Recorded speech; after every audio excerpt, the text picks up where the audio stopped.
Patriote bi nga xam ne bi ngi wuyu ci turu Paul Biagui moo ko alerté woon à travers benn post bu mu def intitulé ko voici l'homme qui exigerait la tête de Pape Thiaw kii mooy jëmm ji nga xam ni mooy sàkku bopp Pape Thiaw ngir ñu teg ko ay daan ngir ñu mën koo sanctionné nit kooku mi ngi wuyoo ci turu Fouzi Lekja moom boo xoolee mooy président de la fédération royale marocaine de football moo jiite mbootaay bi nga xam ne mooy ceytu lépp lu football biir li jëm ci wàllu football boog biir Maroc moom fédération bi mu jiite ñoo def plainte bi ñu leen jàngal démb muy plainte bi ñu jagleel jëmale ko boog ñi nga xamante ni ñooy waa CAF ak FIFA ngir ñu teg ay daan réewu Sénégal ci alerte boobu noonu ñu présenté ko comme nit koo xamante ni nii c'est un président tout puissant ku am doole et pourquoi président bu am doole d'abord par ses fonctions boo demee par exemple réewu Maroc il est ministre délégué chargé du budget nekkoon na président club benn ci club yi gën a mag réewu Maroc muy RS Berkane bokk ci club yi gën a mag au Maroc jiite ko daanaka fukki at mais aussi au niveau international nit la koo xamante ni nii tey puissance ba mu am au niveau international ak nopp gañ ko may ak yenn largesse yi nga xamante ni nii ma nga tukkee ci FIFA CAF moo ko permettre tey mu bëgg wala boog dog bopp ki nga xamante ni mooy Pape Thiaw parce que moom moo nekk premier vice-président bu CAF maanaam tey après Patrice Motsepe daanaka moom la ñu toftal ci moom mooy vice-président bi il est aussi membre du conseil de la FIFA bu ñu nee conseil de la FIFA mooy FIFA bànqaas bi nga xam ni moo mboolem fédération yi ci àdduna bi conseil bi nga xamante ni nii lépp loo xam ni organe de décision la bu ñu ko waree tànn conseil de la FIFA boobu mooy organe bi nga xam ne mooy jël ay ndogal pourquoi nit ki tey am sañ-sañu taxaw tey ni dafay sàkk ñu sanctionner réewu Sénégal maintenant lan la ñuy reprocher Sénégal ñu def benn comparaison diggante ka def plainte bi ak tey la ñuy tuumaal Sénégal moom bi nga xamante ni nii moo jiite fédération bu Maroc di woy ci turu Fouzi Lekja dafa ni Sénégal dafa manqué fair play gannaaw bi ñu bañee penalty bi nga xamante ni Maroc daf ko am waaye tamit ñuy reprocher Sénégal benn comportement boo xam ne dafa incorrect maanaam jaarul yoon ci gannaaw ba ñu quitté li nga xamante ni nii mooy pelouse bi ñoom ñu jàpp ni loolu manque de respect la sax jëmale ko ci ñi nga xam ne ñooy corps arbitral bi ñi nga xam ni ñooy arbitre yi moom loolu la wax waaye la nit ñi war a xam mooy jëmm jooju la muy wax jëlewu ko fenn lu dul ca FIFA ak ci CAF ndax ñoom ñoo ko feelu gannaaw gi wala boog la ko jiitu la mu wax le président bu FIFA wax muy Gianni Infantino bi waxoon ci benn bataaxal gannaaw match bi xamaguñ kan moo def rapport bi présenté guñ la ko nga génn gaawantu def une sortie jël position naan nous devons respecter les décisions prises par l'arbitre ñu sàmmonteeg la nga xamante ni mooy dogal yi nga xam ne arbitre bi mi ngi koy jël moo xam ci biir terrain bi wala ci biti beneen dirigeant feelu ko muy Patrice Motsepe moo jiite confédération africaine de football bi feelu ko moom it ca même propos yi naan CAF ci boppam mi ngi ñaawlu comportement bi nga xam ni xew na ci biir match bi rawatina nag la ñu jëmale ci li nga xam ne mooy l'équipe arbitrale mais la ñu war a leeral foofu te moom solo mooy dañu nekk di assister ci benn genre nañ ñu jéggal ci kàddu gi muy hypocrisie boo xam ni mi ngi jugee ci Maroc par le biais de leur président de leur fédération muy Fouzi Lekja hypocrisie bu jugee ci ki nga xam ne mooy président bu FIFA mi nga xam ne mooy Gianni Infantino mais aussi hypocrisie boo xam ne mi ngi jugee ci président bu confédération africaine de football muy Patrice Motsepe naka la ñu nekkee des hypocrites ces gens même personne bi ne tey moo bëgg a dog bopp Pape Thiaw muy Fouzi Lekja jiite fédération royale marocaine de football en 2019 et fii on va essayer de prouver que même Pape Thiaw bu dee ni daan Pape Thiaw kenn waru koo daan bu ñu sukkandikoo ci fee yi ma fas yéene lim en 2019 dafa amoon benn finale coupe CAF coupe de la CAF bu doxoon diggante club bu ñuy woowee Zamalek ak club bu ñuy woowee RS Berkane wax naa leen ni RS Berkane benn club la bu nekk réewu Maroc kii di président fédération marocaine de football di woy ci turu Fouzi Lekja moo nekkoon président wu club boobu noonu muy RS Berkane diggante 2009 jàpp 2019 boobu noonu club ba mu jiite woon muy RS Berkane dafa doon dajeek benn club bu ñu naan Zamalek ci coupe CAF compétition bi nga xam ne dafay boole ay club africain gannaaw match bi moom Fouzi Lekja en 2019 dafa mbëkk arbitre bi muy benn arbitre éthiopien boo xamante ni nii mi ngi woy ci turu Bamelak Tessema mu mbëkk ko muy scène boo xam ni dañ ko bind ci ay rapport authentifié ko mu amoon aussi des témoins bi loolu amee cette scène fédération éthiopienne de football dañu porter plainte mooy communiqué bi nga xamante ni nii moom ngeen di gis dans les images avec la complicité de la régie fédération éthiopienne bind CAF mooy bataaxal bii ngeen di gis pour ñu teg ay daan ki nga xam ne tey moo nekk président marocain de football bi nga xam ni dafa soxla bopp Pape Thiaw ngir dagg ko di woo ci turu Fouzi Lekja ci biir plainte bi ñu tudd ko ci moom xam nga lan la CAF def muy confédération africaine de football dafa jël dossier bi classé ko sans suite ba tey jii ñuy wax ak yéen ci ab nit boo xam ne dafa mbëkk arbitre xam nga Pape Thiaw mbëkkul arbitre Pape Thiaw saagawul arbitre Pape Thiaw saagawul ay officiel Pape Thiaw dafa woo ay joueurs am ne leen génne leen terrain bi lii la mais kii dafa mbëkk arbitre fédération éthiopienne bu football porté ko plainte CAF jël dossier ba classé ko sans suite moo tax ma ne Pape Thiaw même daan yi ñuy wax kenn waru koo daan ñu ñëwaat ba tey en juillet 2025 dafa amoon coupe d'Afrique bi nga xam ne moom la ñu jagleel jigéen ñi muy final bi doxoon diggante Nigéria ak réewu Maroc bi loolu amee Maroc ñàkk la nga xamante ni nii mooy match ba parce que nee nañ lan moo tax ñu mer ñoom waa Maroc parce que dafa am benn penalty boo xam ni dañoo dem consulter VAR annuler ko Maroc ñàkk ko moom ki nga xam ni moo jiite fédération marocaine de football muy Lekja moment bi ñuy def li nga xam ni mooy cérémonie de remise du trophée dafa tifaar ay saaga trio arbitral bi nga xamante ni nii ay jigéen lañ ñoo xam ne ña nga bawoo réew Namibie avec la complicité de la régie nañ ñu wan l'image et pourquoi l'image est flagrante fii bi mu koy jox loxo dafa tifaar saaga ki nga xamante ni mooy arbitre bu jigéen bi ci kanamu li ci gën a grave kanamu président bu FIFA Gianni Infantino boo xoolee ndaw si ginnaaw bi mu ko waxee li mu koy wax ba pare sànni ko loxo ndaw si mi ngi gëstu di ko xool parce que dafa yëkkati ay kàddu yu ñagas tifaar ko ay saaga ki nga xam ne mooy Lekja bi nga xam ne tey dafa soxla bopp Pape Thiaw daf ko yëkkati kàddu jëmale ko ci arbitre bi nga xamante ni boo xoolee arbitre bi même beneen officiel bi ngay gis beneen responsable gi mi ngi koy dëfal boo xoolee ci dans les images gannaaw kàddu yi nga xamante ni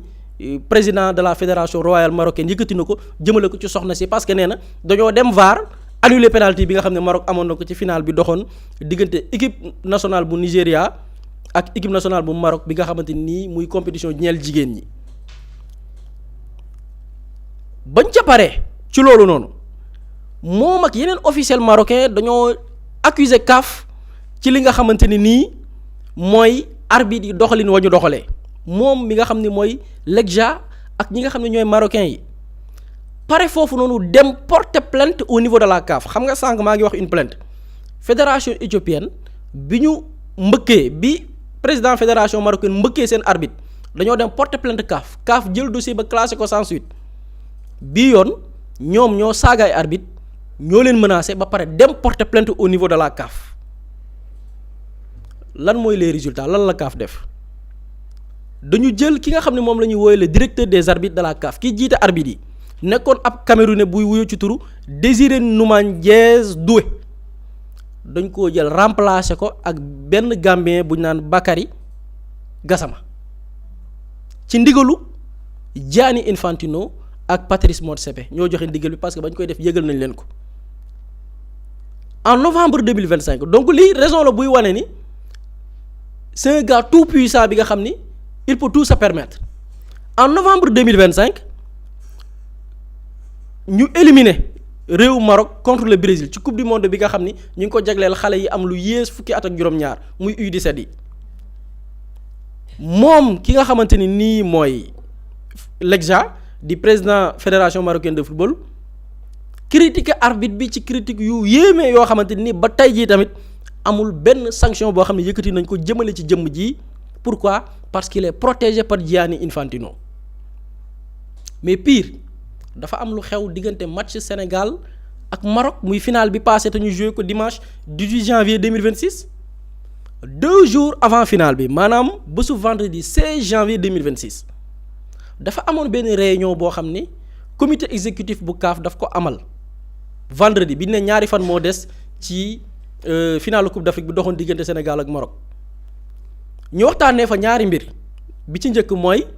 le fait que ki nga xam ni mooy Patrice Motsepe nangu jëlee CAF ci ñaari at ba ñaari at yóbbu ko ci ñeenti at ba ñeenti at te wax naa démb ni ñeenti at ba ñeenti at yooyu noonu Gianni Infantino moo ko imposé pour lu neex club européen yi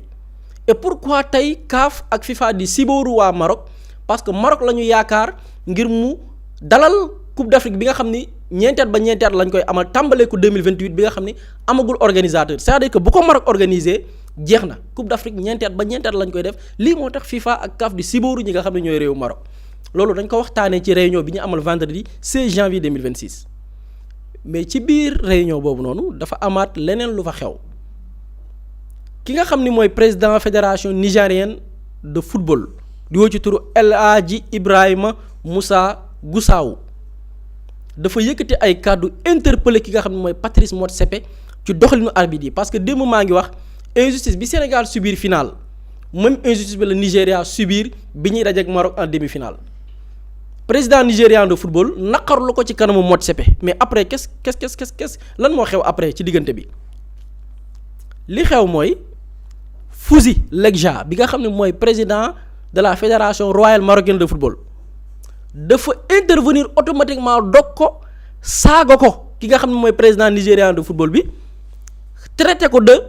bon fils de nangam nit ñi nañ jëli li ma bëgg a wax na ko yow doomu nangam nga tegal ko ci ne ko ingrat ga maanaam yow amoo kóllëre amoo ngor da ngay fëkk jëf ci kanamu président de la CAF muy Patrice Motsepe aucune sanction yëkkati wuñ ko jëmale ko ci waa ji may lim muy président de la fédération royale marocaine de football et pourquoi les sénégalais war a def bloc ci ginnaaw Pape Thiaw parce que gis ngeen ni lii waa ji di def nii yëpp dafa bénéficier wu ci couverture ñaari nit muy Gianni Infantino ak président bu CAF muy Patrice Motsepe même personne bi moo defaat ay manigances ba ñu sanctionné récemment Samuel Eto'o lan moo xewoon Maroc dafa daje woon ak xam nga maa ngi wax Nigéria Maroc dafa daje woon ak Cameroun en quart de finale muy bésu vendredi 9 janvier 2026 démb won naa leen benn vidéo boo xam ni le Cameroun dafa am un penalty avec la complicité de la régie mun nañu ko wan penalty bi Cameroun daf ko am contre le Maroc arbitre bi lànk bañ koo siffler lii moo xew bi lii di xew Samuel Eto'o mi ngi woon ci kaw tribune bi doon protester kaas nekk ci kaw tribune bi di kaas li nga xamante ni mooy penalty bi Cameroun am contre le Maroc ñu lànk ko bañ a siffler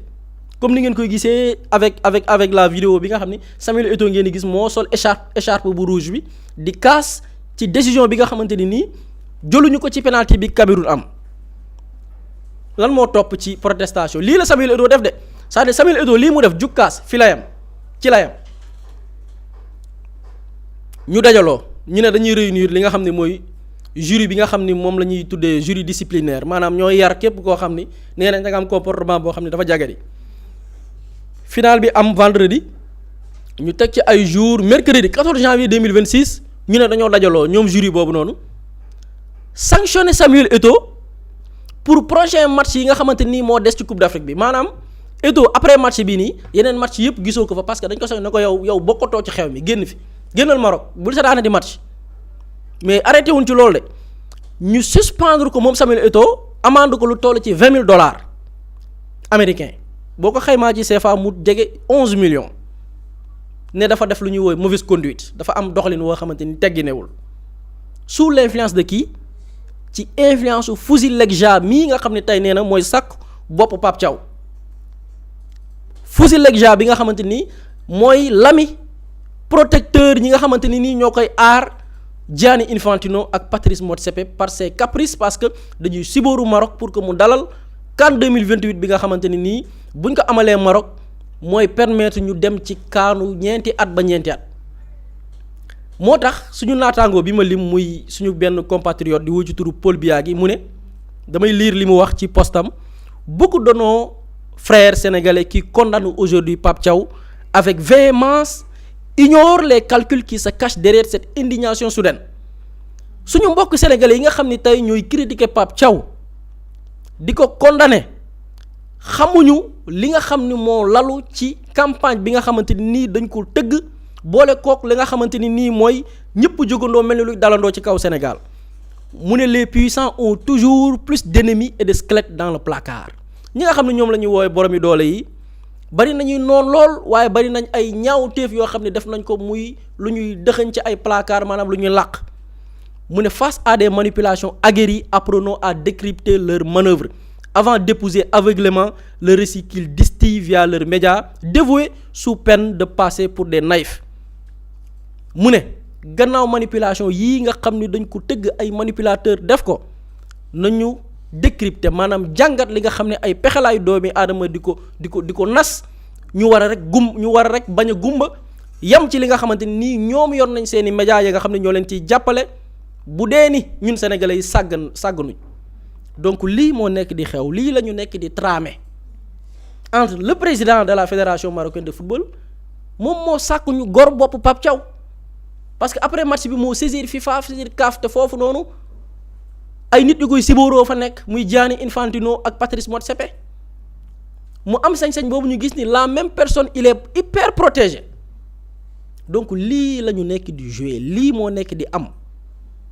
loolu lañ leen indiloon par rapport ak l'info du jour concernant le Sénégal la suite des événements bi nga xam ne dox na seen digganteeg final bi doxoon suñu digganteeg réew Maroc. jërëjëf Boury Pape Samba dafa mel ne Fujimi ba tey moom mu ngi def ay jéego yi nga xamante ni du lenn dul daal di gàkkal suñu victoire bi ak aussi xool naka la ñuy daggee bopp kii di Pape Thiaw. mooy li ñu doon wax démb ci plateau bi ne l'après match maanaam l'après compétition n'est plus sportif jamono ji dañoo dugg sur un terrain éminemment politique loo xamante ni lenn lañ ciy jublu. mooy stigmatiser l'équipe nationale du Sénégal ba pare singale leen au niveau des médias maanaam dafa am une campagne médiatique boo xamante ne dañoo nekk di ko orchestrer et jugul ci système bi ñu doon tudd démb boo xoolee accointance ñu ne la Patrice Motsepe moom moo nekk CAF mooy président su CAF boobu noonu limite Gianni Infantino moo ko fa imposer Gianni Infantino moom mooy président FIFA ñu ñëw ñu ne le président de la fédération royale du Maroc mooy côté football mooy Legja bii nii moom mooy le premier vice-président de la CAF maanaam tey ji bu fekkee ni Motsepe nekku fa tey ji moom mooy ki nga xamante ni moom mooy diriger CAF ba pare bokk ci conseil FIFA bi donc foofu da ngay xool ni il y a tout un système boo xamante ni dafa taxaw maintenant nag ñoom ban narratif la ñu bëgg a jaay te loolu il faut que les Sénégalais fassent très attention surtout li ñu doon fustiger démb mooy par rapport ak yenn médias yi parce que ñoom lenn la ñu bëgg créer jamono ji nee nañ il faut que le Sénégal soit sanctionné lourdement parce que li Sénégal def dafay nekk di ubbi bunt pour toutes les autres sélections nationales wala tous les autres clubs yi nga xamante ne bu ñu d'accordul ci benn décision arbitre rek mën nañ ne footballatuñ te loolu du baax ci image football mondial bi ils ont déplacé tout le problème bi am avant nëbb ko pour bëgg a fësal Sénégal ni ñoom li ñu def tey jii c'est un précédent dangereux te loolu lenn moo tax ñu def ko mooy cabale médiatique bi ñuy tudd depuis démb mooy lépp li xew avant dañ ko bëgg neenal ba pare duñ ci wax mel ni dafa nekk loo xamante ne lu amul ful la torop la lu tax nag duñ ci wax parce que ça touche l'organisation de la fédération ça touche l'organisation de la CAF parce que fee yi nga xamante ne mën nañ leen ko reprocher lan la mooy tey jii l'intégrité de nos joueurs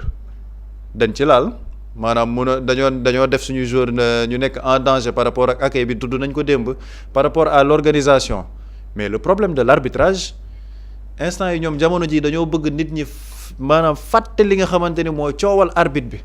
mais coowal arbitre bi du lu ndaw parce que c'est ce problème d'arbitrage moom moo nekk au cœur du problème et ce n'est pas un problème d'arbitrage boo xamante ni dafa ñëw ci final bi c'est un problème d'arbitrage démb ñëwaat nañ ci boo xamante ni c'est tout au long de la compétition Maroc bépp match boo jël ci seen compétition am na coowu arbitrage léegi nag ñoom ci seen propagande médiatique à travers la sortie de Infantino te booy xool ce sont des sorties yoo xamante ni c'est très bien ficelé coordonné Infantino dafa génn teguñ ci tuuti CAF génnee communiqué teguñ ci tuuti nga gis propagande médiatique bi am au niveau des médias internationaux surtout les médias français mais ñu taxaw ci loolu da ngay xool juste après le match ñi nga xamante ni dañu doon seetaanee le match beIN Sport seen journaliste bi Vanessa Lemoigne ba muy poser question sax Edouard Mendy ci li nga xamante ne mooy doxalin bi mu ngi ne ko je ne sais même pas si je peux vous féliciter ndax li xew ci match bi parce que ñoom commencé nañ seen kabal les médias français ñu ngi naan les sanctions qui pèsent sur le Sénégal wala Sénégal sanctions yi nga xamante ni maanaam mën na ko fekk ñoom dañoo anticiper même sur les sanctions parce que lenn la ñu bëgg maanaam dugal ci bopp nit ñëpp ni le Sénégal sera sanctionné lourdement parce que lu ñu def du yoon léegi nag foofu problème bi ci am mooy li ñu wax démb pourquoi il y a des gens surtout des hommes de médias yu nekk ci biir Sénégal bi di gën a dëggal narratif boobu foofu mooy le principal problème parce que fii lenn moo fi am mooy bu fekkee ni sanction day am c'est sur des faits maanaam dañuy ñëw sur le factuel mais toi tu es sénégalais tu as assez d'éléments pour prouver que tey jii Maroc am na foo xamante ne jéng nañ fa am na loo xamante ne teguñ ci yoon notre joueur a été agressé suñu gardien ñuy sàcc ay serviettes am mais nos supporters parce que ñu ngi coow naan supporters yi dañ doon xeex ak stadiers yi ba am na stadier bu ñu fa gaañ mais pourquoi les supporters xeex ak stadiers yi c'est parce que stadiers yi dañoo njëkk dóor benn supporter am beneen supporter bu ñu bëggoon diri pour wàccee ko ci biir terrain bi supporters sénégalais yi riposte dem xeex ak ñoom loolu mooy la vérité des faits loolu yëpp am fi et heureusement même que c'est immortalisé par des images et des vidéos ba nga xamante ni fédération sénégalaise dinañ mën a dajale élément yooyu noonu yëpp léegi nag sanction yi nii yi nga xamante ni dañuy ñëw man damaa jàpp ne le gars Legja c'est-à-dire que dañoo laal égo am maanaam égo am lañ laal parce que c'est un homme qui est décrit comme un gars super influent boo xamante ni moom dafa gëm le pouvoir quoi c'est-à-dire que moom li mu bëgg décider loolu mooy am parce que c'est déjà au Maroc il est puissant parce que non seulement moom mooy président fédération bi mais il est aussi ministre délégué chargé du budget donc il a une influence sportive mais aussi politique. élimination bi moom daf ko dundee comme humiliation. exactement dafa mel ni dañ ko humilier moom mënu ko muñ. instant yi nii xolam bi mënoon nañ ci tàngal café. mais c'est exactement ça mooy problème d'ego bi nga xamante ne maa ngi koy wax parce que moom lenn la bëggoon ba mu jëlee RS Berkane daf ko yóbbu ci benn niveau ñu ne waa RS Berkane instant c'est l'un des clubs les plus populaires du royaume marocain ba am na sax suñu benn joueur foofu lay jouer Mamadou Lamine Camara. moom ci loolu la jaar ba ñu jox ko fédération bi léegi nag mu am ay réussite mooy organisation Coupe d'Afrique bi Maroc war a co-organiser la Coupe du Monde moo am toutes ces préparations yoo xamante ni moom influence am daf ko bëgg a gën a dëggal ci loolu léegi nag moom il voulait coûte que le Maroc remporte la Coupe d'Afrique à domicile parce que depuis 50 ans ñu ngi daw ci loolu maintenant nag lenn moo ko gën a métti li nga xamante ne sénégalais yi dañoo fësal li Maroc doon waajal ci Coupe d'Afrique boobu mooy le Sénégal a mis à nu tout un système boo xamante ne dañ doon opérer pour donner la victoire au Maroc xam nga bu fekkoon ne sax dañoo jouer amul benn incident coow amul Sénégal gagné doo ci dégg yenn wax yi wala doo ci gis mu ciy demee benn hargne bi mais c'est parce que li nga xamante ne moom la nit ñi doon ruubandaat ci suuf moom moo exposé au grand jour donc nag instant yi ñoom lenn la ñu nekk mooy temps booy lu ñu naan xeexu bandi da ngay njëkk dóor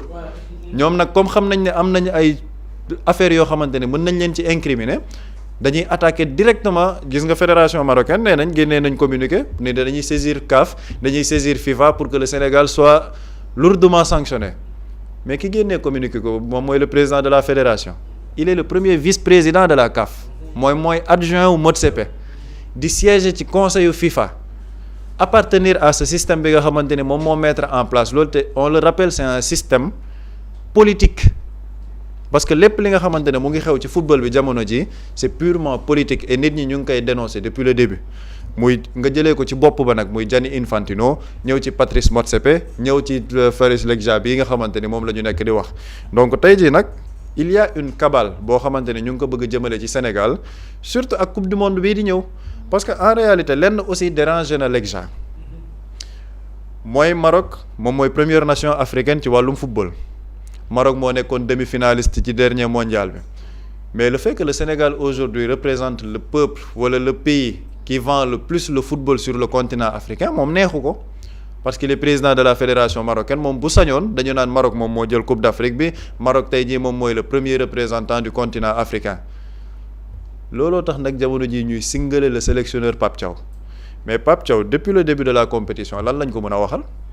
il a toujours été gentleman ci conférence de presse yi ci déclaration yi il a toujours dit que l'organisation s'est bien déroulée ba ci sax ba mu amee ay incidents ci seen arrivée bi qu'est-ce que Pape Thiaw a dit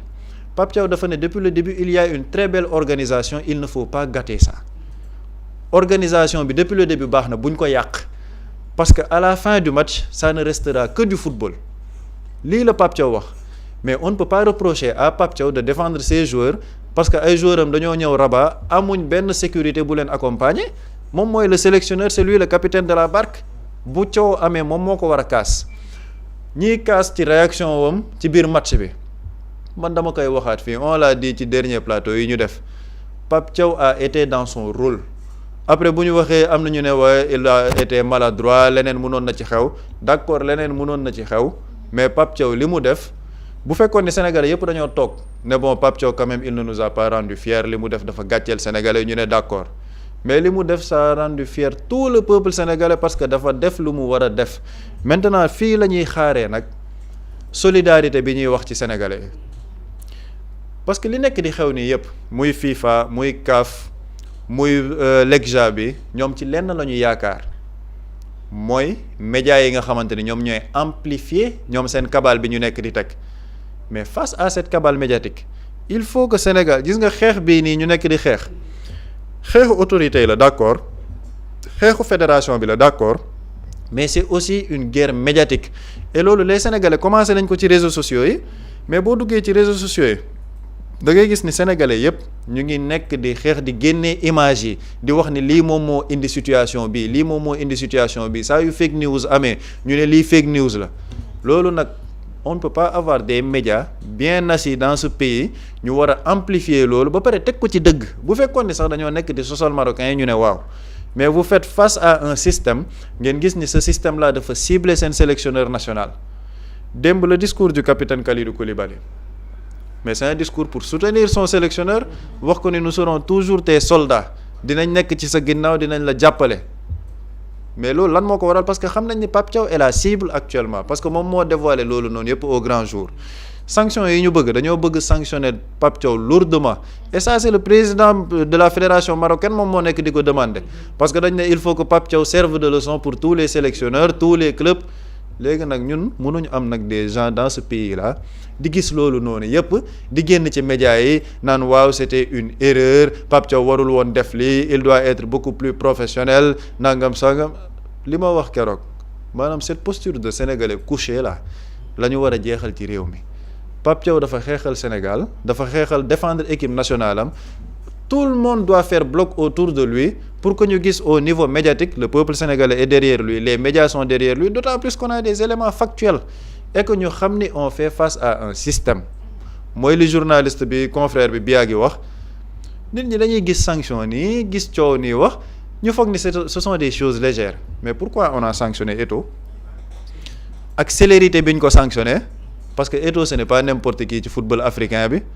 Eto'o lan moo tax gars yi gaawantu ne dañ koy sanctionné parce que moom du noppi Eto'o ku xam personnalité am xam ni du noppi te noppiwul sax parce que li xew dafa ne moom il comprend le sélectionneur Pape Thiaw lan moo tax ñuy xeex Eto'o di gaawantu di def ay sanctions parce que gis nañ ascension wu Eto'o xam nañ ne aujourd'hui Eto'o il bénéficie d'un capital sympathie au niveau du peuple africain et que tey ji gars yi sur des années dinañ ko gën a dooleel pour que ñu ne Eto'o dafa war a jël CAF mais des intérêts sont menacés moo tax dañuy gaaw a xeex Eto'o boo xoolee Drogba ba mu bëggee jël fédération ivoirienne de football gars yi dañ ko xeexoon parce qu'ils ne veulent pas des voix qui portent dañoo bëgg ñoom téye seen système boobu di ci wëy loolu nag il faut tout un combat boo xamante ne ñoo ngi koy mëne les peuples africains boo xoolee dans leur grande majorité dañ ne Sénégal li ñu def nii moom la africain yépp waroon def donc gars yi xam nañ fi dëgg bi féetee maintenant lenn moo ci des mooy un bloc autour de ce sélectionneur national surtout xam ni on va vers des am nañ compétition yi ñëw mooy la coupe du monde mu ngi ñëw coupe du monde bi mu ngi ñëw donc fii et je pense que la fédération sénégalaise de football dinañ ci def lépp luñ ci war a def les autorités ñu ngi ci seen rôle di jéem a tempérer am un discours diplomatique di wax li ñuy wax